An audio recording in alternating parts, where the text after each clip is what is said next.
Also that we're seeing this rise in support for One Nation. This week, Pauline Hanson, the leader of One Nation, posted on X, to celebrate the launch of a super progressive movie and Australia Day, we've put this fantastic film clip out today.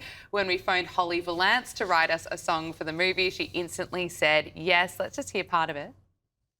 I'm a real diabolical lefty, a real diabolical lefty. Ideology, feeding hate in me, I'll intimidate, I'll indoctrinate. I'm a real diabolical lefty, a real diabolical lefty. Check your bias at the door, liberty. We identify as MZV. So this song has gone to number 2 on the Apple Music charts. Louise, feel free to comment on that film clip or not, but also the rise in support for One Nation. I'd like to hear your thoughts around what you put that down to and why we're seeing that.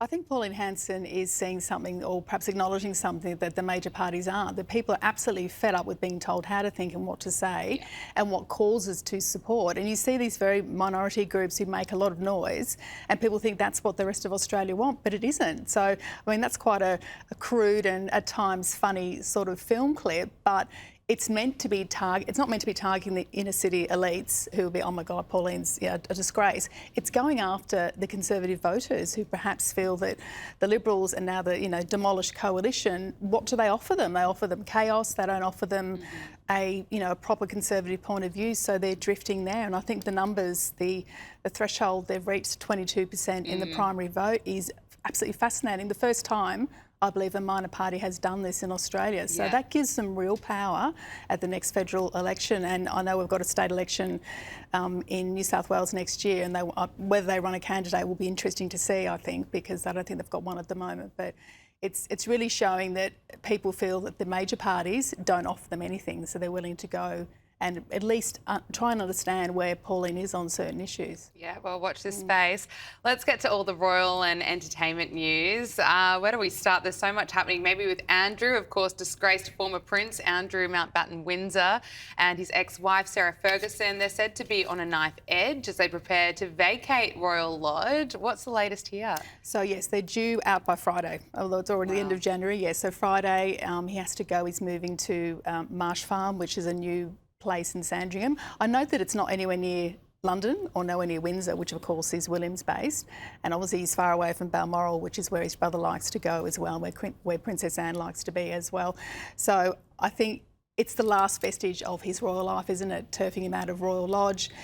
Him and Fergie are supposed to be absolutely devastated. I don't think there's going to be a lot, if any, sympathy for them because they've kind of made their own bed, particularly in his case, his association with Epstein, etc.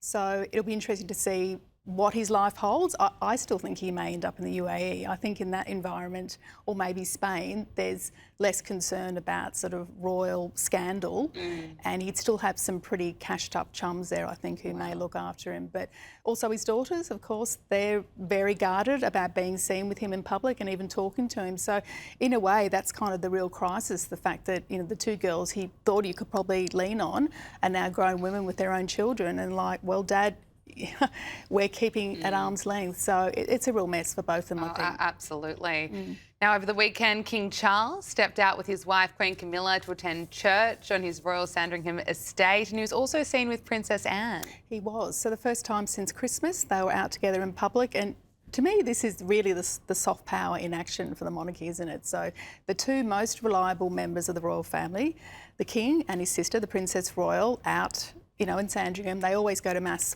at the church when they're in residence. And the fact they've met the incoming new bishop as well, I thought was very interesting. It's really pushing a message of no matter what's happening on the world stage with the errant brother, they are the face of the monarchy, reliable, predictable and hardworking. So, that would have been a very strategic move, I think, having the two of them in public. And of course, Camilla chatting with Anne too as well to really sort of seal the reputation there. And Princess Catherine, of course, after 2 years now of recovery following her shock cancer diagnosis, Princess Catherine is reportedly focusing on 2 major goals as she looks ahead to 2026 and beyond.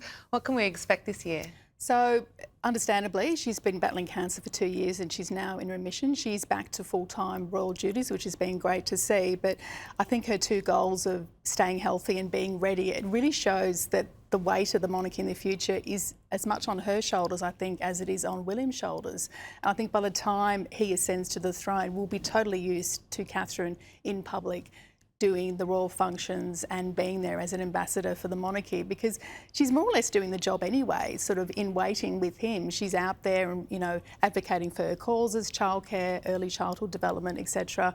The whole branding around the family is seamless, absolutely seamless. They've really struck the balance between public views of the children and giving some privacy, particularly George, to grow up in a normal sort of space. So I think, you know, she's played an absolute blinder on this. I think that the way she operates in public and the way the public sort of love her and adore her is, I mean, it's something that Meghan could really only dream of if she was still in that mindset. Well, let's talk about Meghan Markle, because there are, of course, reports that Meghan's Netflix series may have been given the axe. Plenty of royal experts say that they're not surprised at all by that. What do you make of this? What are your predictions for Meghan? Oh, look, I'm not surprised. I think Series 3 was really sort of, you know, drawing a long bow in a way. And I do feel in a way too that she hasn't really made the proper pivot. People still see her as a person whinging to Oprah with her husband. They still see her as a grievance person, and the fallout from, you know, Harry's memoir, I think, is still reverberating through the family. So I also think just because you marry a prince doesn't mean you can become a lifestyle guru. She really thought in a way she could just sort of, you know, rock up and become the new Martha Stewart. And the problem is she's inauthentic, and people have to like you to want to go into your TV kitchen or your mate's kitchen or whatever it is. So she's just, she's dropped the ball there. And I think for the rest of the year there'll be a lot of spotlight on what her plans are, and will she come up with a strategy? Probably not. I think the game changer will be if she does go to the UK mid-year with Harry, because he's going out there for some pre-events for Invictus next year. So, look, if she does go, it could be an opportunity for her to, you know, ingratiate herself with the public. But good luck. Exactly. Yeah, I think there's no way back for her with the public. I really don't think so. I don't think they'd be happy to see her there. But we'll watch this space very closely. But of course, we have to get to this huge news and entertainment around the Beckhams and the fallout around that family. Victoria and David Beckham have now shared this message about memories with Brooklyn. This is kind of the first time Victoria has made public comments since her son's explosive rant on Instagram. Can you talk to us about the message from Victoria, and also I want to get your thoughts on the potential brand damage that this has done to the Beckham's brand? Yeah, look, they're all both posting sort of nostalgic comments. You can see from that photograph there, you can see David's Brooklyn tattoo very clearly there on his back. And, you know, there's some lovely footage which was taken by the photographer at the time of Brooklyn running on set and spontaneously hugging his dad, which of course is what children do. And then Victoria's part of the hug as well. So, look, it's an opportunity, I think, for them to retreat in a way. I know that from dealing with the Beckhams and seeing what they do, that when there's a crisis, they go straight into brand management on steroids, really. And that's clearly what this is as well. They can't control what Brooklyn says about them, but they can control what they pump out on social media. And I thought that was interesting too, that Victoria was at Emma Bunton's 50th on the weekend, and she posed up with the Spice Girls. And the Spice Girls is Victoria's, you know, safety blanket. That was her peak of her career 30 years ago.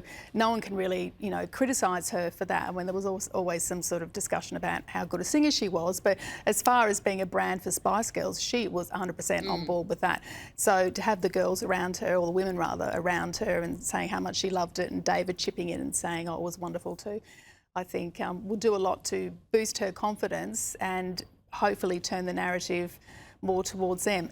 As will it destroy brand Beckham, what Brooklyn's done? I don't think so. I think there's a lot of experience in papering over dramas. You know, we've got the issue with David and the alleged affair many, many years ago. They managed to survive that.